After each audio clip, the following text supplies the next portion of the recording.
교통이 좀 좋아서 그런지 많이 들어오셨는데, 또 신발 이렇게 신고 계시고, 거기 또 신발 벗고 계시고, 그래서 좀, 아무튼 저도 오랜만에 초대받아서, 부르심에 응하고 왔습니다. 그래서 오늘 특히 또 추석 끼고, 그래서 또 뭐, 어수선한 것도 있지만, 뭐 은혜 받으신 분들은 받는 거고.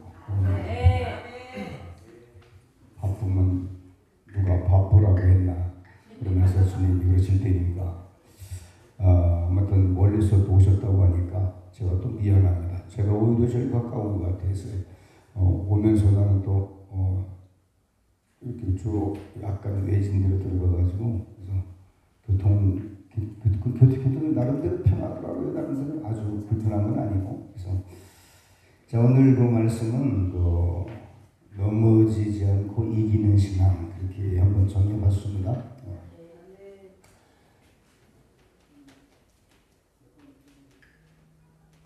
넘어지지 않고 이기는 신앙.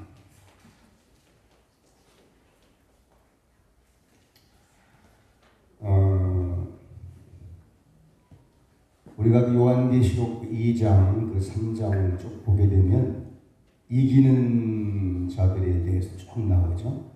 이기는 자들. 이기는 자들은 내가 여러 가지 내가 만나를 주리라, 또 흰 돌을 주리라, 그러니까 보좌에 앉게 해주리라, 여러 가지 많은 이야기가 나와요. 그 이기는 자. 그래서 우리가 궁극적으로 이기는 자가 어떤 사람인가를 또 깊이 있게 배우긴 해야 되겠지만 초두에 제가 너무 무거운 얘기하게 되면 또 그렇고요. 그래서 오늘은 우리가 사명을 감당하기 위해서는 이기는 자가 다 돼야 되는데 우리가 아무리 사명하지만 사명 감당하다가 넘어지는 분들이 실제로 많거든요. 그래서 처음에는 잘 나가다가 나중에 넘어지시는 분도 계시고 아무튼 우리가 넘어지지 않아야 되는데 그러려면 우리가 사명에 대한 그 부르심이 그 목적이 분명해야 돼요. 사명에 대한 목적을 부르심이라고 방금 제가 표현을 하기도 했고 또 다르게 표현한다면 예수 그리스도를 믿는 목적 그리고 교회를 다니는 목적 그것이 우리의 내 삶의 목적이요 내 숨쉬는 이유죠. 우리가 왜 열심히 사냐? 열심히 살아야 되기 때문에 열심히 사는 게 아니에요.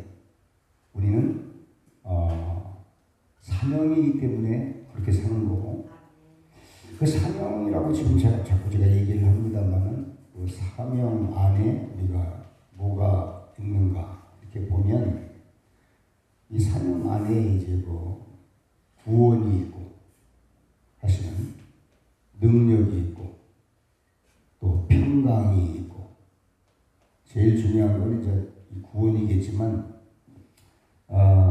이 구원은 이루어도 되고 이루지 않아도 되는 게 아니라 반드시 이루어야 되는 거거든요. 반드시 이루어야 되는 거. 근데 이 사명을 감당하는 이 사명자라는 사람이 그 일을 행할 때 어떤 일이 풀어져야 되냐면 그 안에서 자유함이 풀어져야 됩니다. 자유함. 여기서 방금 얘기한 것도 포함이 되는 거지만 이 자유함 같은 게 풀어지고 있어야 우리가 사명을 감당할 때 지치지 않고 계속 감당할 수가 있죠. 그래서 고린도전서 10장 31절 보게 되면 그러므로 여러분은 먹든지 마시든지 무엇을 하든지 모든 것을 하나님의 영광을 위해 하세요. 하십시오. 그렇게 되어 있습니다. 하나님의 영광. 하나님의 영광을 쉽게 얘기한다면 하나님의 얼굴을 빛내는 거거든요. 하나님의 얼굴을 빛내는 게 하나님의 영광인데 내가 먹든지 나는 이것을 먹습니다. 그럼 그 먹는 그 이유를 행동을 통해서 하나님의 얼굴이 빛이 나게끔 하는 것과 관계가 있어야 된다는 거예요. 나는 이걸 먹지 않습니다. 먹지 않는 이유와 하나님의 영광이 관계가 있어야 돼요. 우리가 열심을 하든지 열심을 품지 않든지 하여간 다 사람들마다 체질과 기질이 다 달라요. 다 다르기 때문에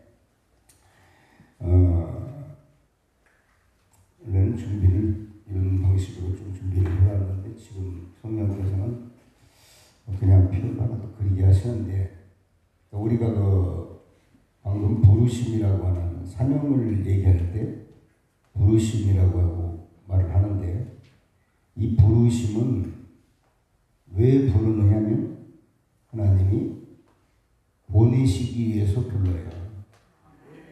보내심. 그래서 부르심 콜링이라고. 근데 이 불렀다고 해서 다 보내는 게 아니거든요. 우리는 불렀다 하면 다 보내는 줄 알지만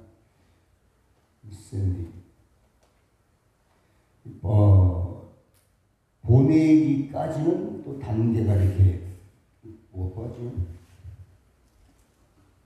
뭐 묻지 말라고 종이를. 근데 이제 원래 요걸 깊이 있게 배우려면 시간이 많이 걸리는 거지만 큰 표만 그냥 그려보려고 합니다. 부르심이 있으려면 세우심이 또 있어요. 세우심. 세워져야 돼요. 부르심은 우리가 그 체질과 그 기질에 따라 하나님이 우리를 부르세요.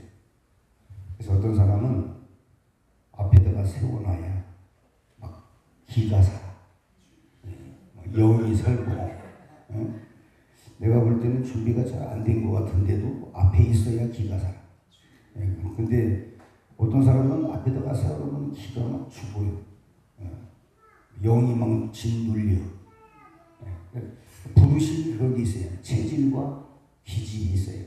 하나님이 우리의 체질과 기질과 성품과 지식과 은사와 환경 이런 걸 다 아시거든요. 그래서 또 어떤 사람은 뒤에서야 기름 부음이 막 나와. 기름 부음이 나와요.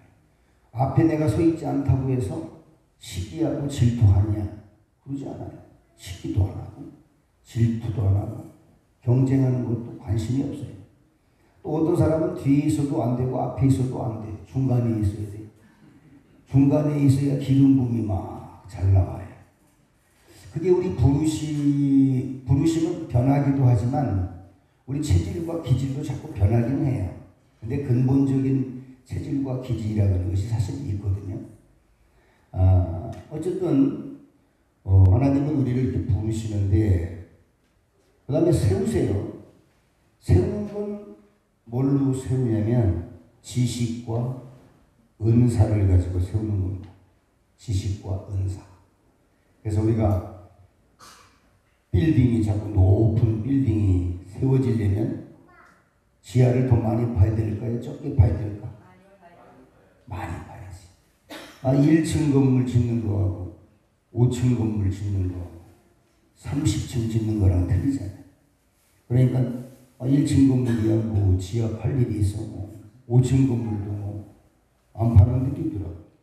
파면 1, 2층 뭐 이렇게 파기도 하고. 근데 이왕에서 30층, 100층 넘어가게 되면 지하를 1층만 받다가 누가 밀면 넘어지면 어떻게 해.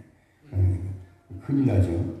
그러니까 또 높이 올라갈수록 기초가 또 튼튼해야 돼. 기초가. 우리가 무조건 높이 올라간다고 좋은 게 아니에요. 어떤 사람은 고소공포증이 있잖아.